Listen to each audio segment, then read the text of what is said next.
पढ़ने वाले हैं थ्योरी ऑफ मशीन्स में। इसमें हम पढ़ेंगे वाइब्रेशन के बारे में। सबसे पहले आता है terms used on vibration. Vibration में कौन कौन से टर्म इस्तेमाल होते हैं? इसमें थ्री टर्म्स होते हैं। एक पीरियड ऑफ वाइब्रेशन, इसको हम टाइम पीरियड बोलते हैं, साइकिल और एक फ्रीक्वेंसी। तीन चीज़ें होती हैं। सबसे पहले हम जानेंगे पीरियड ऑफ वाइब्रेशन या टाइम पीरियड क्या कहलाता है। It is the time interval after which the motion is repeated itself. The period of vibration is usually expressed in seconds. मतलब टाइम ऑफ वाइब्रेशन ये होता है टाइम पीरियड, जिस समय वाइब्रेशन हो रहा है उसका पूरा कंप्लीट करने में जो प्रोसेस होती है उसको हम टाइम पीरियड बोलते हैं, जिसको हम टीपी से डिनोट करते हैं। तो it is the time interval after which is the motion is it repeated itself. दूसरा है साइकिल। साइकिल क्या बोलते हैं? It is the motion completed during one time period.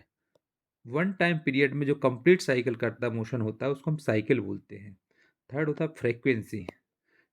It is the number of cycle described in 1 second. 1 second में number of cycles जितनी हमारे उसमें होती है उसको फ्रीक्वेंसी बोलते हैं।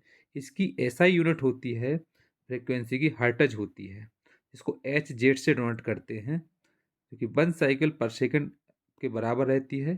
तो जब हम प्रत्येक सेकेंड में जितनी नंबर ऑफ साइकिल्स रोटेट होती है उसको हम फ्रीक्वेंसी बोलते हैं। सेकंड आता है types of vibratory motion. Types of vibratory motion, motion का आएगा। इसके तीन टाइप होते हैं। एक होता है फ्री और नेचुरल वाइब्रेशन, दूसरा होता है फोर्स्ड वाइब्रेशन, तीसरा होता है डैम्प्ड वाइब्रेशन। फ्री या नेचुरल वाइब्रेशन वो होता है जिसमें कोई भी एक्सटर्नल फोर्स को अप्लाई नहीं किया जाता है और उसके बाद इनिशियल डिस्प्लेसमेंट पर जो वाइब्रेशन होता है उसको फ्री और नेचुरल वाइब्रेशन बोलते हैं। when no external force acts on the body after giving it its initial displacement, then the body is said to be free or natural vibration. The frequency of free vibration is called free or natural frequency.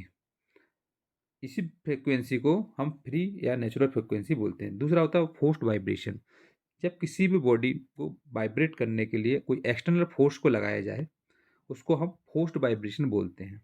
जैसे when the body vibrates under the influence of external force then the body is said to be under forced vibration कहलाएगा ये। इसमें हम external force को apply करते हैं। फिर आता है डैम्प्ड वाइब्रेशन। कोई पूछता है डैम्प्ड वाइब्रेशन क्या कहलाता है? तो when there is reduction in amplitude over every cycle of vibration the motion is said to be damped vibration. Damped vibration उसको बोलते हैं जब हम कोई भी एम्पली साइकिल अगर मूव कर रही वाइब्रेशन हो रहा है उसमें हम एम्पलीट्यूड हो रहा है तो उसको रिडक्शन के लिए जो हम लगाते हैं उसको हम डैम्प्ड वाइब्रेशन बोलते हैं। तो ये तीन टाइप के होते हैं वाइब्रेटरी मोशन। एक होता है फ्री या नेचुरल वाइब्रेशन, दूसरा होता है फोर्स्ड वाइब्रेशन, तीसरा होता है डैम्प्ड वाइब्रेशन। इसमें नेक्स्ट है types of free vibration. Free vibration के कितने प्रकार होते हैं? इसके तीन टाइप होते हैं। फर्स्ट होता है लॉन्गिट्यूडनल वाइब्रेशन, दूसरा होता है ट्रांसवर्स वाइब्रेशन, तीसरा होता है टॉर्जनल वाइब्रेशन। लॉन्गिट्यूडनल वाइब्रेशन ये होता है, ट्रांसवर्स वाइब्रेशन ये होता है और टॉर्जनल वाइब्रेशन ये होता है। सबसे पहले हम जानेंगे इसमें लॉन्गिट्यूडनल वाइब्रेशन।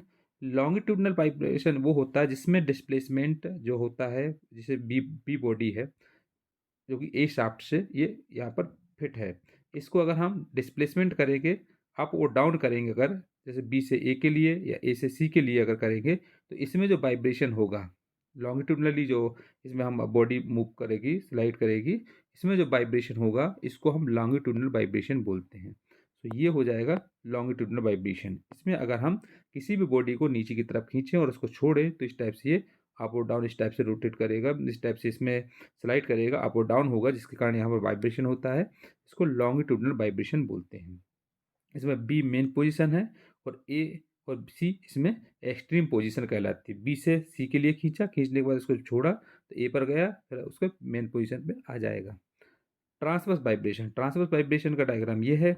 इसमें क्या होता है, कोई भी बॉडी जैसे बी मेन पोजीशन है, इस पोजीशन को अगर हम इसको इस टाइप से करते हैं तो ये जो सी से बी से ए से सी के लिए जब आएगा तो इस टाइप से जो वाइब्रेशन होगा उसको हम ट्रांसवर्स वाइब्रेशन बोलते हैं। तीसरा होता है टॉर्जनल वाइब्रेशन। टॉर्जनल वाइब्रेशन का डायग्राम ये है।